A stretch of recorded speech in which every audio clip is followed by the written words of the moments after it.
खुशी का मौका है। अभिषेक हमारे साथ है। अभिषेक ने इस बार हिमाचल प्रदेश एडमिनिस्ट्रेटिव सर्विस में रैंक 1 प्राप्त किया है।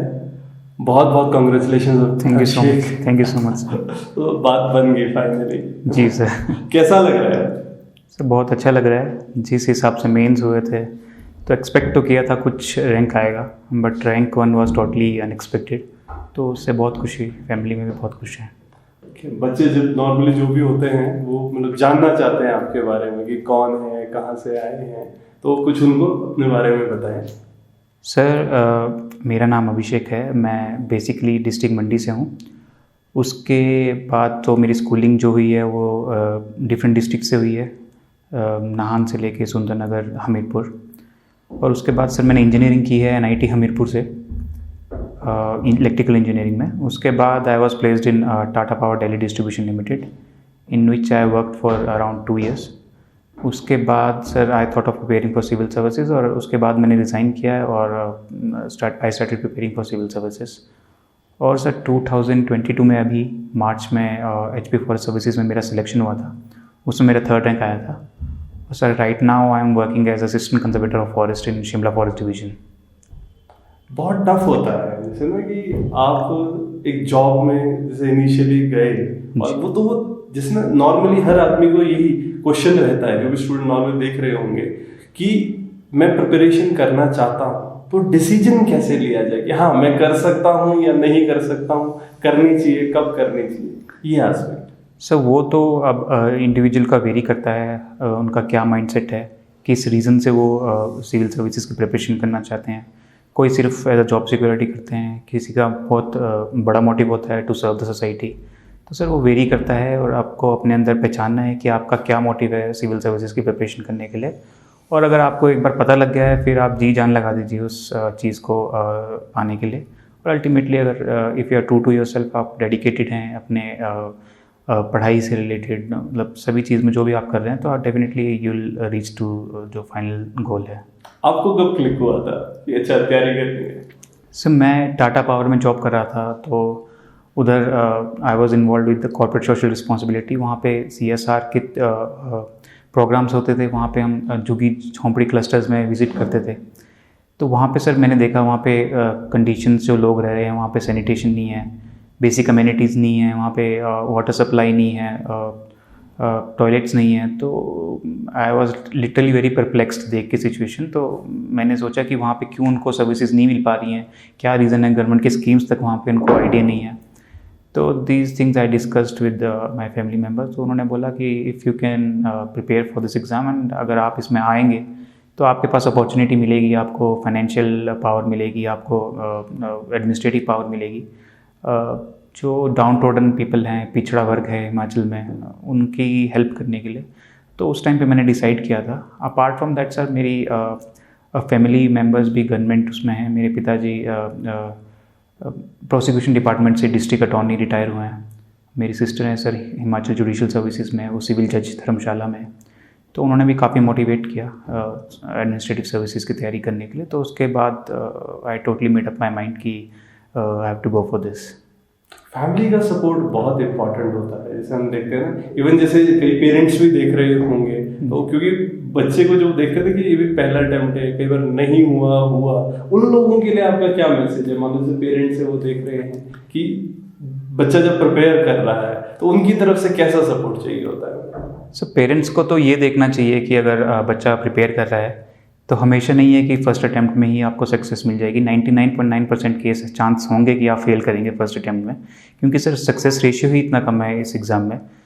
क्योंकि the number of people those are applying for this exam वो बहुत ज़्यादा है as compare to number of seats जो होती हैं। तो उसमें फेलियर के बहुत ज़्यादा चांसेस हैं। तो पेरेंट्स को उधर उनको क्वेश्चनिंग नहीं करनी चाहिए, उनको बल्कि मोटिवेट करना चाहिए इन केस ऑफ फेलियर्स।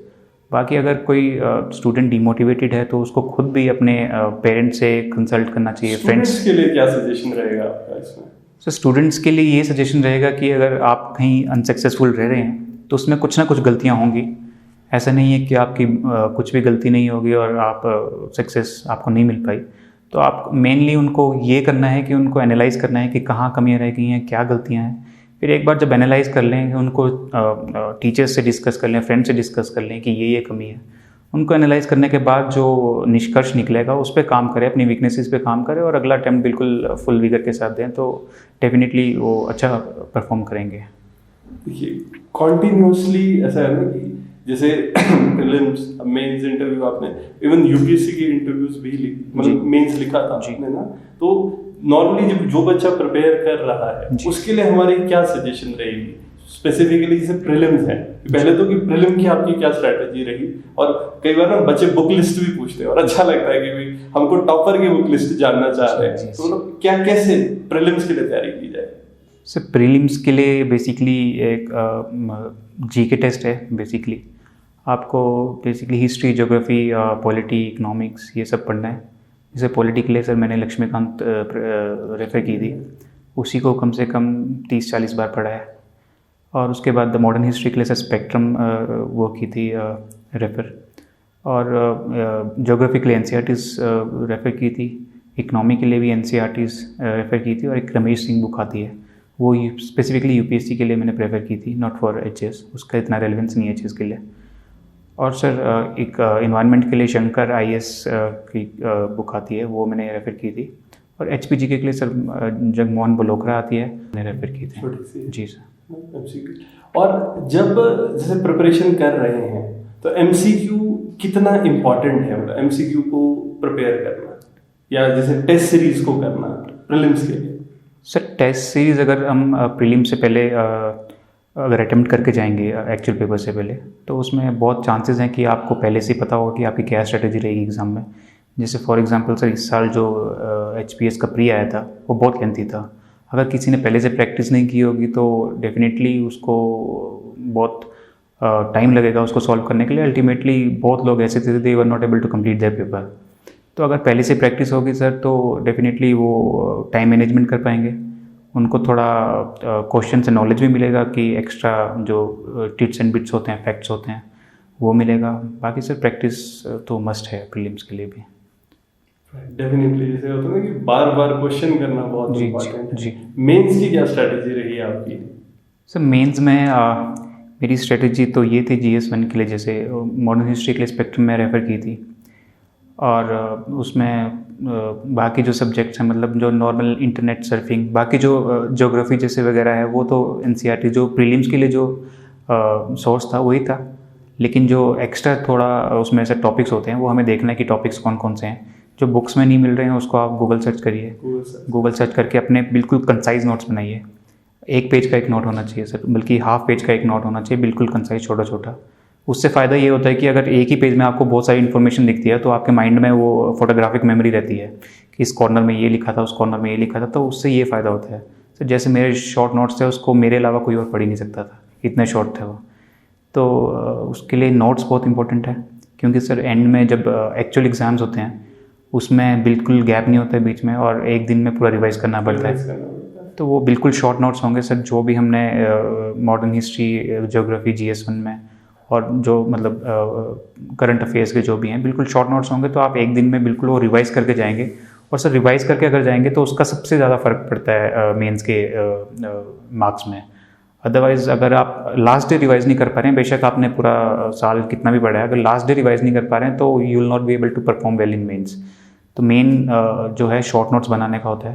बाकी सर सोर्सेज वही हैं सेम जो प्रीलिम्स के हैं, बस मेंस के लिए इंटरनेट थोड़ा सर्च करना पड़ता है और अपने पर्सनल नोट्स बनाने पड़ते हैं। और आंसर राइटिंग, जैसे होता है कि आंसर, क्योंकि तुम्हारा आंसर राइटिंग अच्छा था, कैसे बच्चे पूछते हैं कि इंट्रोडक्शन, बॉडी, कंक्लूजन, कैसे वो अच्छी की जाए, या फिर कंटेंट को कैसे प्रेजेंट करें कि मार्क्स अच्छे आए, उसके लिए क्या सजेशन है? सर कंटेंट तो पढ़ के ही आएगा। वो जो नोट्स है, अगर आपके बिल्कुल प्रिसाइज नोट्स होंगे विद फैक्ट्स एंड फिगर्स हर एक टॉपिक के, फॉर एग्जांपल GS3 में हमारे इतने सारे टॉपिक्स होते हैं जिसमें फैक्ट्स एंड फिगर्स आपको डालने ही पड़ते हैं। तो अगर बिल्कुल एक जगह आपके नोट्स में रहेगा तो वो रिकॉल करने के लिए बहुत आसान रहेगा। Apart from that sir normal structure तो आंसर का होता है, इंट्रोडक्शन लिखनी होती है, कोई मान लो कोई क्वेश्चन पूछा तो उसके बारे में थोड़ा सा ब्रीफ देके 1-2 लाइन का, उसके बाद उसकी मेन बॉडी लिखनी होती है। एंड में कंक्लूजन आप लिख सकते हैं, या फिर वे फॉरवर्ड लिख सकते हैं कि अगर मान लो कोई सर प्रॉब्लम्स पूछे किसी स्कीम की, तो हमने इंट्रोडक्शन में स्कीम के बारे में बताना क्या है, मेन बॉडी में उसकी प्रॉब्लम्स बतानी है, और फाइनली हम उसका वे फॉरवर्ड बता सकते हैं that these things can be done to improve to particularly improve this scheme. तो वो वे फॉरवर्ड में बता सकते हैं। बाकी सर नोट्स का बहुत, जैसे मैंने बोला, नोट्स का बहुत इंपॉर्टेंट रोल रहता है। अगर रिवीजन आपका प्रॉपर है पिछले दिन प्रॉपर रिवीजन है तो ये आप बहुत जरूरी है, जी, क्योंकि मैंने देखा ना नॉर्मली जितने भी स्टूडेंट्स होते हैं जब भी वो बात कर रहे होते हैं कि जब मैं एग्जाम तैयारी कर रहा था जी, लास्ट दिन मेरे को समझ ही नहीं आया क्या करूं। जी, है ना, वो सब तभी पैनिक होता है क्योंकि कुछ इकट्ठा नहीं किया हुआ जी। लास्ट दिन देखने के। अगर इकट्ठा होगा सर, कंसाइज होगा, तब वो पैनिक सिचुएशन नहीं आएगी। वो बस ऊपर से सब देखना होता है, फैक्ट्स एंड फिगर्स याद करने होते हैं। और सर ये हर टॉपिक में आपके माइंड में ये भी होना चाहिए कि इस टॉपिक में अगर क्वेश्चन आएगा तो मैं ये डायग्राम भी बनाऊंगा, क्योंकि सर डायग्राम का भी बहुत इंपॉर्टेंट रोल रहता है। इस बार मैंने लिबरली डायग्राम्स बनाई है। फॉर एग्जांपल इसमें इस बार टेम्पल आर्किटेक्चर का क्वेश्चन आया था हिमाचल का, तो सर वो मैं पहले से प्रिपेयर करके गया था कि अगर टेम्पल आर्किटेक्चर पे आएगा तो मैं हर एक टाइप का पेंट्रूफ का उसका मैं ये बना कर आऊँगा, और उसकी मैं प्रैक्टिस करके गया था। बाकी सर वर्ल्ड हिस्ट्री से कोई क्वेश्चन आया था तो उसमें मैंने वर्ल्ड मैप बनाया था, और इंटरनेशनल रिलेशंस में भी एक क्वेश्चन आया था सर इंडियन डायस्पोरा का, तो उसमें भी मैंने वर्ल्ड मैप बना के उसमें इंडियन डायस्पोरा बता देता है, यहाँ पे इंडियन डायस्पोरा है, इसमें इतना % है, यूएस में इतना % है, उसमें इतना % है। और बाकी सर फ्लो चार्ट्स वगैरह, हब एंड स्पोक, वो सर थोड़ा आंसर को ऐड, मतलब पिक्टोरियल रिप्रेजेंटेशन से थोड़ा अच्छा, वो एग्जामिनर को भी अच्छा लगता है, तो टेम्प्ट हो जाता है थोड़ा एक्स्ट्रा मार्क्स देने में। ठीक बात है। और इंटरव्यू के लिए जैसे एक डैफ है कि डैफ को कैसे तैयार किया, ओवरऑल कैसे उसके लिए प्रिपरेशन करनी चाहिए, बच्चों के लिए क्या सजेशन है?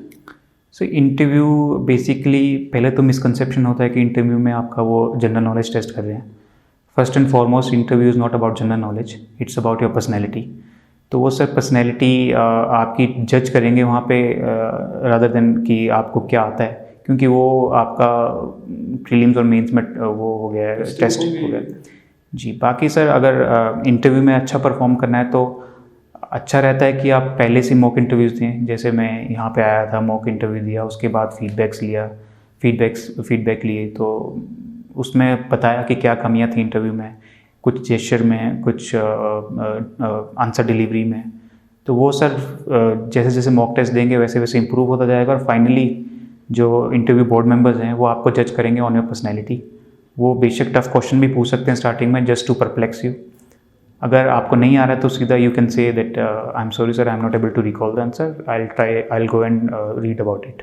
तो वो उससे जज नहीं कर रहे हैं कि आपको आंसर आ रहा है कि नहीं आ रहा है, बट उससे जज कर रहे हैं कि अगर क्वेश्चंस नहीं आ रहे हैं उसके बाद अगले क्वेश्चन को कैसे टैकल कर रहे हैं, वो आगे सिचुएशन को कैसे हैंडल कर रहे हैं, आपकी पर्सनैलिटी कैसे निकल के आ रही है वहाँ पे। क्योंकि अल्टीमेटली सर इन एडमिनिस्ट्रेटिव सर्विसेज आपको डिफरेंट सिचुएशंस फेस करनी है, बहुत टफ सिचुएशंस भी होंगी, तो उसमें आपको कैसे परफॉर्म करना है और कैसे उसमें उभर के आना है, और कैसे आपको अपनी पर्सनैलिटी प्रेजेंट करनी है उस सिचुएशन में। तो उसमें वो टेस्ट हो रहा है sir, rather than general knowledge.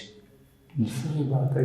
और ओवरऑल, और जैसे यहाँ का कैसा इंटरव्यू, मतलब जो आपका एक्सपीरियंस रहा एक्चुअल इंटरव्यू का, वो कैसा था? Sir actual interview the board was very cordial, उन्होंने बिल्कुल कंफर्टेबल कराया मेरे को। यहाँ बहुत रिलैक्स रखते हैं जी, हमने तो ग्रिल किया होगा। जी जी जी, आपने थोड़ा सर आए थे, आइए सर, वो आए थे, उन्होंने बहुत ग्रिल किया था। बट डिस्पाइट कि मैंने उनको बहुत नो बोला था यहाँ पे मॉक इंटरव्यू में, उन्होंने बहुत अच्छा फीडबैक दिया कि हमारा ये मेन मोटिव नहीं है कि आपको आंसर आ रहा नहीं आ रहा है, you are able to handle the situation well, तो मैं आपको अच्छे मार्क्स दूंगा। उन्होंने ये फीडबैक दिया था। तो आई वॉज कि कॉन्फिडेंट कि अगर क्वेश्चन नहीं भी आना है तो उसमें कोई डरने वाली बात नहीं है, आगे नेक्स्ट क्वेश्चन की तरफ फोकस करना है और बिल्कुल काम पर्सनैलिटी वहाँ पे दिखानी है। तो वही सर एक्चुअल इंटरव्यू में वही मैंने सोच के गया था, अगर क्वेश्चन आएगा भी नहीं तो भी मैं काम रहूँगा, अगले क्वेश्चन की तरफ फोकस करूँगा, बिल्कुल काम पोस्चर में अपनी नेक्स्ट आंसर्स दूंगा। जैसे खुद होते हैं, एक तो आप इंटरव्यू में मॉक में हम लोग आते हैं, क्वेश्चन पूछते हैं, ठीक है, डेफिनेटली हाँ उससे भी हेल्प मिलता है। जैसे खुद घर पे जब बैठे थे, वो जो टाइम बिताया, और इस बार तो ज्यादा टाइम मिला, मैं उस टाइम पे कैसे प्रिपरेशन करी, और जैसे कुछ क्वेश्चन होते हैं ना डैफ के, वो किस तरीके से भरे? सर जैसे मैंने फॉरेस्ट सर्विसेज का इंटरव्यू दिया था मार्च में, तो मेरे को थोड़ा आइडिया हो गया था कि बोर्ड कैसा रहता है, चेयरमैन सर कैसे हैं, वो किस टाइप के क्वेश्चंस पूछ सकते हैं। हमने भी कोशिश किया जी फॉरेस्ट वालों को लाने का। जी जी जी जी, आप में भी यहाँ पे भी फॉरेस्ट ऑफिशियल्स आए थे, तो थोड़ा आइडिया लग गया था कि किस टाइप के क्वेश्चंस पूछ सकते हैं। जैसे चेयरमैन सर हमारे बेसिकली आपके बैकग्राउंड के ऊपर बात करते हैं, अब जब एडमिनिस्ट्रेटिव सर्विसेज में मैं इंटरव्यू देने गया तो I was already in forest services, तो मेरे से उन्होंने, because he is also from forest services, तो उन्होंने फॉरेस्ट सर्विसेज के बारे में थोड़ा Indian forest act, forest conservation act वगैरह इन सब के बारे में बात की, और इन्वायरमेंटल इम्पैक्ट असेसमेंट की डेवलपमेंट और कंजर्वेशन के बीच में व्हाट वुड यू चूज़, इन सब पे बात की सर। तो अच्छा हाँ, और क्या क्या क्वेश्चन थे जैसे मेन इंटरव्यू में ट्रांसक्रिप्ट जो रहता है सर मेन इंटरव्यू में जैसे चेयरमैन सर ने तो पहले इंट्रोड्यूस करने को बोला था, तो मैंने इंट्रोड्यूस किया, तो इंजीनियरिंग उन्होंने देखा NIT हमीरपुर से, तो उन्होंने पूछा कि why did you switch from engineering to forest services, then his next question was why did you switch from. कैसे जस्टिफाई किया सर उसमें मैंने जस्टिफाई सेम कि I was involve in CSR activities and ये मेरा मन किया कि वहाँ से करके हिमाचल में आके थोड़ा डाउन टोडन लोगों के लिए थोड़ा कुछ करना चाहिए। Then his next question was कि why are you switching from forest services to administrative services. तो सर मैंने बोला कि domain of forest services is limited as compare to what we see in administrative services, तो वो satisfied थे। उसके बाद उन्होंने वही इंडियन फॉरेस्ट एक्ट के बारे में पूछा, क्या प्रोविजंस हैं, फिर फॉरेस्ट कंजर्वेशन एक्ट में क्या प्रोसीजर है एक्चुअल में, ऑन पेपर में नहीं, एक्चुअल में क्या हो रहा है, कैसे सेंट्रल गवर्नमेंट की अप्रूवल लेनी पड़ती है डेवलपमेंट के लिए, ये सब, और सुप्रीम कोर्ट का क्या रोल है उसमें। और उसके बाद सर एक्सपर्ट्स ने क्वेश्चंस पूछे थे चीता इंट्रोडक्शन के बारे में, चीता इंट्रोड्यूस करा रहे हैं वाइल्ड लाइफ में, उसके बारे में, फिर सर ब्रिक्स के बारे में, G20 की क्वाड क्या है, and why India is balancing Russia and US, ये क्वेश्चन थे। बाकी सर नेशनल हेराल्ड के सभी न्यूज़ में था, उसके रिगार्डिंग पूछा कि what is the history of national Herald और क्यों न्यूज़ में। और सर अग्निपथ जैसे स्कीम आई थी सेंट्रल गवर्नमेंट की आर्मी रिक्रूटमेंट के लिए, तो वो मैम ने पूछा था, रचना गुप्ता मैम थे वहाँ पे, उन्होंने पूछा था कि व्हाट आर योर व्यूज़, की what are the positives and negatives of this particular scheme, तो उनको मैंने पॉजिटिव नेगेटिव्स बताए थे। तो उसके अलावा सर वो थोड़ा बैंकिंग की तरफ चले गए, मतलब वो RTGS NEFT उसमें क्या डिफरेंस होता है, और भीम UPI क्या है, और which all countries are using India's भीम UPI, ये सब क्वेश्चन से थे sir. This is what I can recall. बाकी जिस तरह और काफ़ी कॉर्डियल होता है, शांति से सुनते हैं जी सर। और वही जैसे एप्रीहेंशन बच्चों का रहता है, स्पेसिफिकली जब टाइम बढ़ जाता है, उनके लिए आपकी क्या सजेशन है जो लोग प्रिपेयर कर रहे होते हैं इसके लिए? सर प्रिपेयर कर रहे हैं तो मेन तो यही है कि अगर अनसक्सेसफुल रह रहे हैं तो डेफिनेटली कोई गलती है, उसको एनालाइज करो, इसको इम्प्रूव करो, और अगर कुछ मेंस में कुछ दिक्कत आ रही है तो डेफिनेटली आंसर्स लिखो। आंसर जितने ज़्यादा लिखोगे उतना ज़्यादा इम्प्रूव होगा। आंसर्स में अपनी पिक्टोरियल रिप्रेजेंटेशन बहुत अच्छी करिए। थोड़ी अगर राइटिंग भी थोड़ी दिक्कत है, क्योंकि राइटिंग में जितना भी बोलें कि राइटिंग का कुछ फ़र्क नहीं पड़ता, लेकिन मुझे लगता है सर राइटिंग का थोड़ा तो फ़र्क पड़ता है। अगर कुछ राइटिंग अच्छी नहीं होगी तो उसके दिमाग में पहले ही बैठ जाएगा कि इतना ज़्यादा नंबर नहीं देने हैं तो एग्जामिनर के। तो मुझे लगता है अगर राइटिंग भी है तो वो भी इम्प्रूव हो सकती है सर। मैंने खुद अपनी राइटिंग थोड़ी भी इम्प्रूव की है। उसके बाद सर अगर प्रीलिम्स में कुछ रह रहा है तो मॉक टेस्ट प्रीलिम्स के भी वो करो।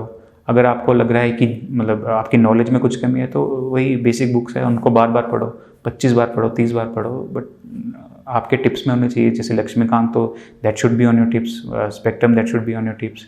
ये जो मेन बुक्स हैं ये तो टिप्स में होनी चाहिए। बाकी इधर उधर की जो नॉलेज होती है करंट अफेयर्स की, न्यूज़पेपर्स जैसे I used to read Indian express, और उधर से गैदर करिए। बाकी मॉक टेस्ट दीजिए, मॉक टेस्ट में डेफिनेटली इंप्रूवमेंट देखने को मिलेगा सर।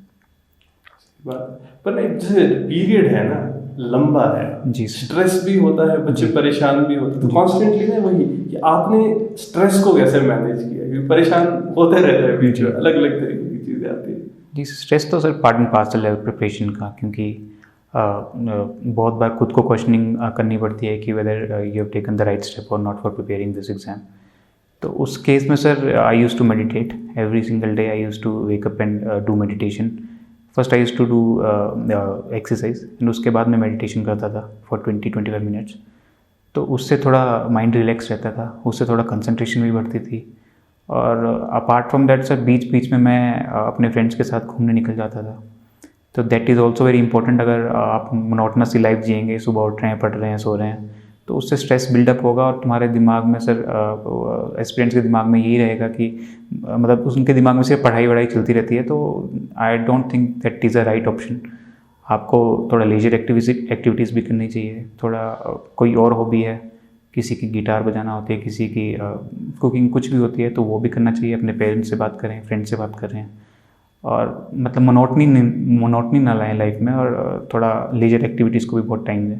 ये चीज़ रहती है, जैसे बच्चा जो भी है ना, बच्चों को ये लगता है कि जो सिलेक्ट हो रहा बच्चा है तो वो एकदम मतलब बस पढ़ता ही रहता होगा, फोकस होगा, और वो कुछ नहीं करता होगा। जैसे आप घूमते रहते थे, हॉबीज परस्यू कर रहे थे साथ में, तो क्या बच्चों के लिए क्या एक मैसेज है? सर मैसेज यही है कि दिन रात किताबों में नहीं रहना है, ना कोई रहता है। ये सिर्फ परसेप्शन है कि जो टॉपर होता है वो दिन भर पढ़ता रहता है। ऐसा मैंने कभी नहीं किया, दिन रात कभी पढ़ाई नहीं की। बीच में लीजर टाइम मिल रहा है, डेफिनेटली आप उसको परस्यू करो, हॉबी परस्यू करो, जो भी है, बट मतलब दिन रात पढ़ाई मत करिए, और कोई एक्टिविटी है उसको भी साथ साथ में परस्यू करें। उससे आपका माइंड भी फ्रेश रहेगा, और जब आप पढ़ने लगेंगे उसके बाद तो ज़्यादा चीज़ें आपके दिमाग में जाएंगी और ज़्यादा कंसंट्रेशन के साथ आप पढ़ाई कर पाएंगे। और डेली कितना टाइम आप रेकमेंड करते हैं? इतना टाइम तो पढ़ना चाहिए। So I would recommend around 8 to 9 hours. Exams के टाइम में थोड़ा ज़्यादा हो जाता है, 10-11 घंटे बिल्कुल जब एग्ज़ाम्स क्लोज होते हैं। वैसे 8 to 9 hours is more than enough. अगर उससे ज़्यादा करेंगे तो सर वो फिर बैठने वाली बात होती है, क्योंकि 8-9 घंटे के बाद इंसान के दिमाग में, ये साइंटिफिकली प्रूवन फैक्ट है, 8-9 घंटे के बाद इंसान के दिमाग में जाएगा ही नहीं। वो सिर्फ किताबों के सामने बैठा होगा, कुर्सी पे बैठा होगा, टेबल पे बैठा होगा, बट 8-9 घंटे I think more than sufficient है to prepare for this exam. सही बात है। और जैसे हॉबीज आप कौन कौन से साथ में मतलब परस्यू करते रहते थे उस टाइम पे? हॉबीज सर यही मेडिटेशन में करता था, एक्सरसाइजेस करता था, वॉक के लिए जाता था। तो वॉक के लिए इसलिए भी जाता था क्योंकि मुझे फॉरेस्ट सर्विसेज का फिजिकल भी क्लियर करना था, तो उसमें 25 किलोमीटर्स वॉक करना होता है विद इन 4 आवर्स। तो वॉक के लिए जाता था। बाकी फ्रेंड्स के साथ घूमता था सर, उनके बीच में बातें करते रहते थे फ़ोन में, वीडियो कॉल्स, नॉर्मल कॉल्स। तो यही सब लेजर एक्टिविटीज़ थे सर। आजकल ना एक अटेंशन का, जैसे हम एक बात कहते हैं ना कि पढ़ाई कर रहे हैं, पढ़ते हुए ना अटेंशन होनी चाहिए, मतलब जो आप पढ़ रहे हो वो समझ आए। तो और जितनी भी कंपनीज हैं आजकल अटेंशन पे लोगों की काम कर रही होती है, और गैजेट्स हैं, सोशल मीडिया है, इतना कुछ है, तो अपनी अटेंशन को कैसे मैनेज किया जाए, और एक टाइम मैनेजमेंट, ये दो चीज़ें तो किस तरह से की जाए? सर टाइम मैनेजमेंट के लिए आई थिंक एक ब्रॉड सा टाइम टेबल होना चाहिए, नॉट वेरी फॉर्मल कि 8 से 9 ये करूँगा, 9 से 10 ये करूँगा, बट एक ब्रॉड सा टाइम टेबल होना चाहिए कि सुबह इतने बजे के अराउंड उठूँगा और 3-4 घंटे पढ़ूँगा, फिर लंच करके थोड़ा रेस्ट करके फिर दोबारा पढ़ूँगा, फिर शाम को थोड़ा ब्रेक लूँगा। तो एक ब्रॉड सा टाइम टेबल होना चाहिए आपकी रूटीन के लिए। और सर कंसंट्रेशन के लिए तो आई वुड सजेस्ट कि अगर if you are on social media तो वो उसको बंद करें, क्योंकि मैंने भी अपनी प्रिपरेशन में अपना सोशल मीडिया बंद रखा था, फेसबुक, व्हाट्सएप, उसके बाद ही मैंने ऑन किया था। और सॉरी फेसबुक, इंस्टाग्राम और व्हाट्सएप मैं बीच बीच में चलाता था for transfer of certain PDF files वगैरह और नॉर्मल कंटेंट के लिए भी। तो अगर सोशल मीडिया से दूर रहेंगे तो आपको डिस्ट्रैक्शंस नहीं दिखेंगी कि और लोग क्या कर रहे हैं लाइफ में, घूम रहे हैं, फिर रहे हैं, और मैं यहाँ पढ़ाई कर रहा हूँ। तो उससे अगर आप दूर रहेंगे तो I think you will be able to concentrate more on your studies. Social media एक डिस्ट्रैक्शन की तरह है, डेफिनेटली सर, क्योंकि अचानक से वो मैसेज आ गया, डेफिनेटली परेशान हो जाते हैं। और जैसे देखो कई स्टूडेंट्स हैं, इस बार से एग्जाम दिया है ना, आपके साथ भी बहुत अच्छे जो स्टूडेंट्स थे हमने देखे थे, कुछ का नहीं हुआ है जी, है ना, उन बच्चों के लिए आपका क्या मैसेज है जो भी प्रिपेयर कर रहे थे और ऐसा ना डिसहार्टन से हो जाते हैं, इवन इंटरव्यू दिया या मेंस दिया ना, तो उन लोगों के लिए क्या आपका मैसेज है? सो ये पार्ट एंड पार्सल है किसी सिविल सर्विसेज प्रिपरेशन का। Even one of my good friends, वो बहुत कैपेबल थे वो क्लियर करने के, बट ही कुड नॉट। तो आई वुड सजेस्ट कि डिसहार्टन नहीं होना है, क्योंकि failure are the part of preparation. आपको उनको एम्ब्रेस करना है, फेलियर्स को, अपनी कमियां देखनी है, कहाँ कमी रह गई हैं, आंसर शीट्स को एनालाइज करना है इसमें सर, क्योंकि हमारे पास एक ऑप्शन भी होता है RTA डाल के अपनी आंसर शीट्स चेक कर सकते हैं। तो वी कैन गो, और जैसे लास्ट ईयर मैंने अपना RTA डाल के आंसर शीट्स चेक की थी, तो उसमें मुझे पता लगा कि किस में ज़्यादा क्वेश्चन मार्क्स मिले, किस में कम मिले हैं। जैसे सर लास्ट ईयर 20 मार्क्स के जो क्वेश्चन थे उसमें मुझे कम मार्क्स मिले थे, और बाकी में अच्छे मार्क्स थे 4 मार्क्स और 8 मार्क्स में। तो इस बार मैंने कोशिश की कि मैंने 20 मार्क्स वाले पहले अटैम्प्ट किए, उसमें अच्छे से डायग्राम्स बनाए, मैप्स बनाए, तो वो पहले अटैम्प्ट किए और बाकी क्वेश्चंस बाद में अटैम्प्ट किए, सो दैट कि 20 मार्क्स में मुझे ज़्यादा मार्क्स मिले, और जो नॉर्मल 8 और 4 मार्क्स में मिल रहे हैं वो नॉर्मल मिले ही। तो वो सर एनालाइज करके पता लगता है कि आपने कहाँ गलती की है, कहाँ आपके कम मार्क्स आ रहे हैं।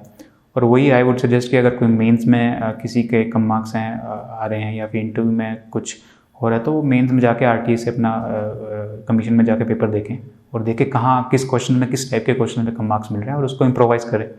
उनको देखें कि कैसे उनको अच्छा इम्प्रूव किया जा सकता है और आंसर राइटिंग करें तो उसमें डेफिनेटली वो इम्प्रूवमेंट दिखेगी। और जो बिल्कुल फ्रेश बच्चा है, ऐसा नहीं होता कि बहुत से लोग ऐसे वीडियो देख रहे होते हैं मोटिवेट होने के लिए कि अच्छा ये लोग सेलेक्ट हुए हैं और उनको देख के वो they are making up their mind, है ना, तो उनके लिए एग्जैक्ट प्रैक्टिकल सजेशन, क्योंकि ऐसा ना हम कई बार हवाई बातें सोचने लग जाते हैं, तो उनके लिए क्या सजेशन है जो बिल्कुल नया बच्चा है और तैयारी करना चाहता है? सर जो बिल्कुल नया बच्चा है, पहले तो आई वुड सजेस्ट कि ये सब वीडियोस नहीं देखनी चाहिए जो ग्लोरीफाई करते हैं टॉपर्स को। उनको डे ड्रीम नहीं करनी चाहिए, उनको रादर देन उनको गूगल में जाके अपने बुक्स देखनी चाहिए और उसके अकॉर्डिंगली एक दो वीडियोस देखें टॉपर्स की जो क्या सजेस्ट कर रहे हैं, कौन सी बुक सजेस्ट कर रहे हैं, बस दैट्स इट।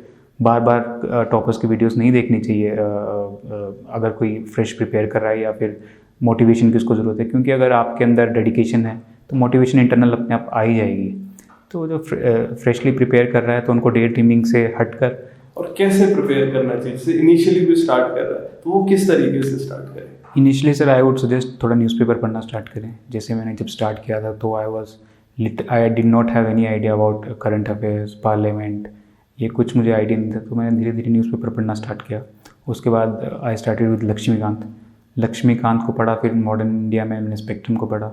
तो धीरे धीरे करके आपको थोड़ा इंटरेस्ट आएगा, नई नई चीज़ें पता लगेंगी तो थोड़ा इंटरेस्ट भी आएगा, करंट अफेयर्स को कैच करेंगे तब भी थोड़ा इंटरेस्ट आएगा। तो धीरे धीरे आप उसको इम्प्रूव करते रहें। और मेरा ये सजेशन भी है कि प्रीलिम से पहले ही आपकी मेंस की तैयारी हो जानी चाहिए।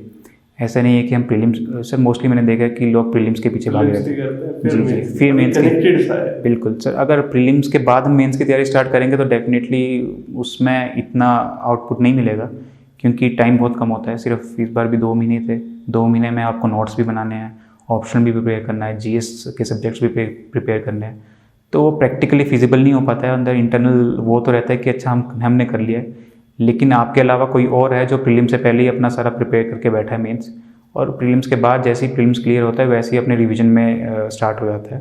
तो आई वुड सजेस्ट कि प्रीलिम्स के प्रिपरेशन के साथ साथ ही अपनी मेंस की प्रिपरेशन तैयार रखें, और हो सकता है तो अपना ऑप्शनल बिल्कुल कंप्लीट कर लें प्रीलिम से पहले ही।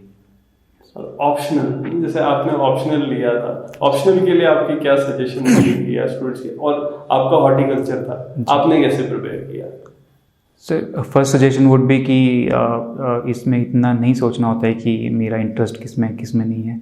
Ultimately you have to get into the list, और अगर लिस्ट में आपको एंटर करना है तो आपको वो ऑप्शन चूज़ करना पड़ेगा जो आप पढ़ भी पाएँ और जिसमें स्कोरिंग भी है। तो आई वुड सजेस्ट कि लास्ट ईयर के मार्क्स देखें, किस ऑप्शन में आपका थोड़ा इंटरेस्ट है और उसमें मार्क्स भी मिल रहे हैं। तो क्योंकि सर उसमें अगर आपका किसी ऑप्शन में इंटरेस्ट है और उसमें मार्क्स नहीं मिल रहे हैं तो that would be in when, उसमें जो मेहनत करना है। और इट्स अ फैक्ट कि कई ऑप्शंस चल रहे हैं, कई ऑप्शन नहीं चल रहे हैं। तो वही सर लास्ट ईयर मेरा पहले एचएस में पॉलिटिकल साइंस ऑप्शन होता था, तो उसमें मेरा मार्क्स नहीं आ रहे थे डिस्पाइट पुटिंग मेनी एफर्ट्स। तो I thought of changing my optional to horticulture. तो इस बार मैंने हॉर्टिकल्चर से दिया, तो आई थिंक हॉर्टिकल्चर में थोड़े अच्छे मार्क्स होंगे उसके कंपैरेटिवली। और हॉर्टिकल्चर कैसे प्रिपेयर किया है? सर हॉर्टिकल्चर के लिए I did specifically Tamil Nadu agriculture university के नोट्स थे, AP agriculture university Andhra Pradesh की, उनके नोट्स थे।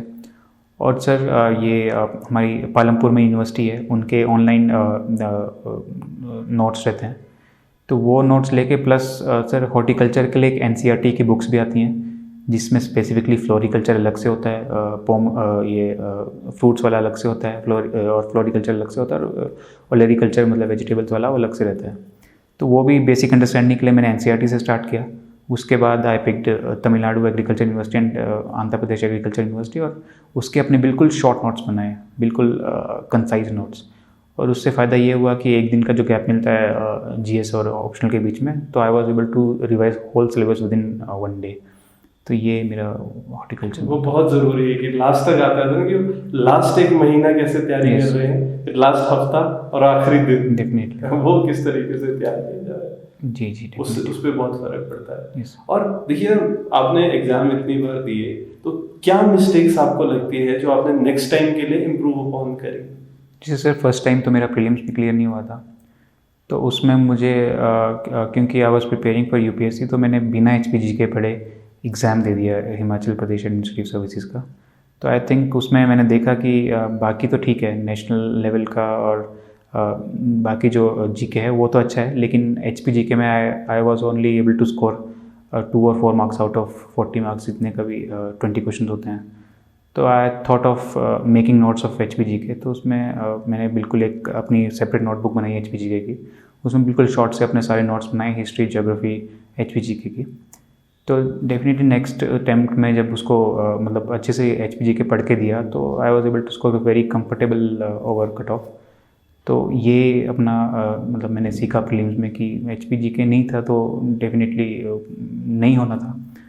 HPGK अपना इम्प्रूव किया, बहुत बड़ा रोल प्ले करता है। यस सर, बहुत बड़ा रोल प्ले करता है HPGK भी। इवन मेंस में भी हमारे हर चैप्टर के हर unit 1/3, yes sir, 1/3 is HPGK।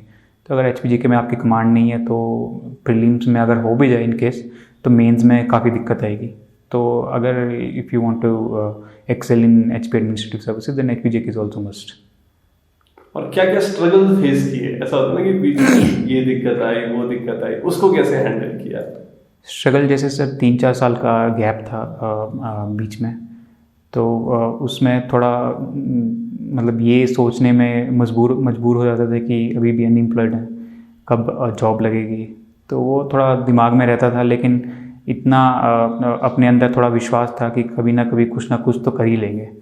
तो ये स्ट्रगल्स बीच में रहते हैं सर, बट अगर आपका डेडिकेशन है, आप कमिटेड हैं अपने गोल की तरफ, तो इसको आप ओवरकम कर सकते हैं। और डिफरेंट वो होते हैं आपके पास स्ट्रेस को ओवरकम करने के लिए, जैसे मैंने बताया मेडिटेशन होती है, एक्सरसाइजेज होती है, वॉक करने चले गए। कोई फ्रेशर है, उसको कैसे मेडिटेशन कैसे करे, वालों जो 20 मिनट उसने करना है? सर मैंने तो स्पेसिफिकली आर्ट ऑफ लिविंग के कोर्स ज्वाइन किए, तो उन्होंने सुदर्शन क्रिया वगैरह होते हैं, उन्होंने सिखाया था, तो मैंने तो वहाँ से सीखा था। बाकी नॉर्मल सर यूट्यूब में बहुत वीडियोस होती हैं, अगर माइंड मतलब स्पेसिफिकली आप स्टडीज़ के लिए भी देखें तो उसके लिए स्पेसिफिकली कोर्स होता है। कंसंट्रेशन के लिए अगर if you are not able to concentrate, तो स्पेसिफिकली सुदर्शन क्रिया भी वो सिखाते हैं। तो वो यूट्यूब में सर बिल्कुल फ्रीली अवेलेबल होते हैं कोर्सेज, उसको जाके वो देखे और डेफिनेटली वो कर सकते हैं।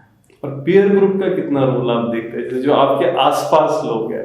क्योंकि ऐसा होता है कि हमने देखा कई लोग होते हैं, आप तो तंग मतलब जब आप प्रिपरेशन कर रहे हो, yes, तो किस तरीके का पीयर ग्रुप होना चाहिए या नहीं ज़रूरत है? आपका क्या इस पे टेक है?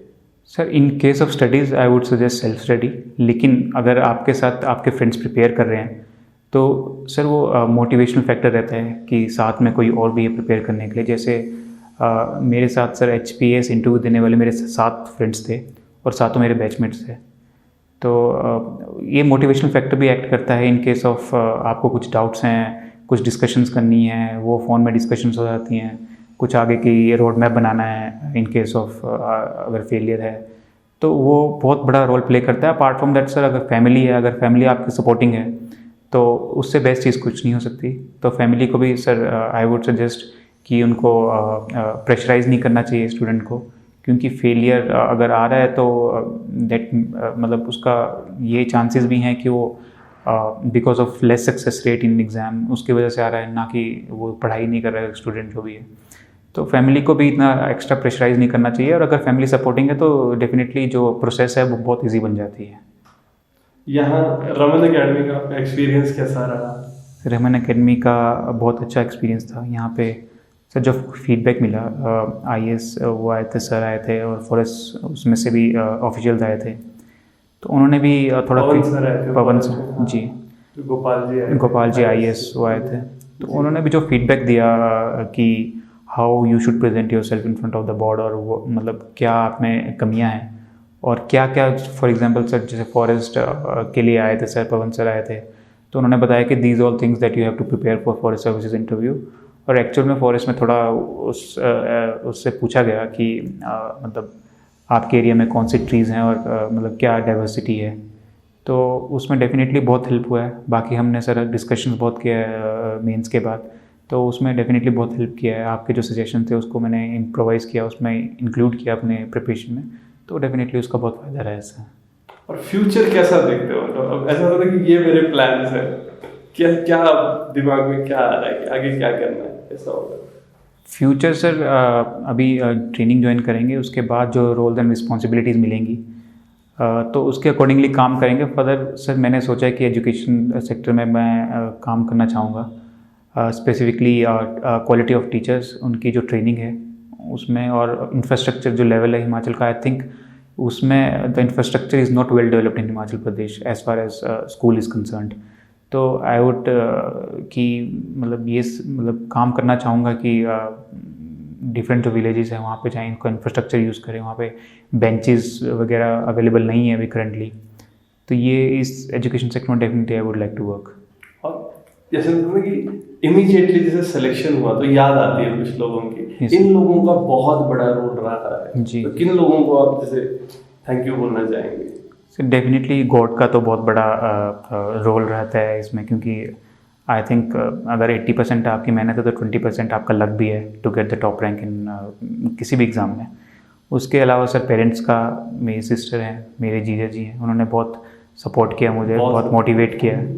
यस सर, तो वो डेफिनेटली वो बहुत वर्क किया, उनका सपोर्ट जो है। बाकी फ्रेंड्स हमेशा मोटिवेटिंग रहते थे कि यार तेरा तो हो जाएगा, कभी ना कभी हो जाएगा, तो उससे इंटरनल मोटिवेशन मिलती थी।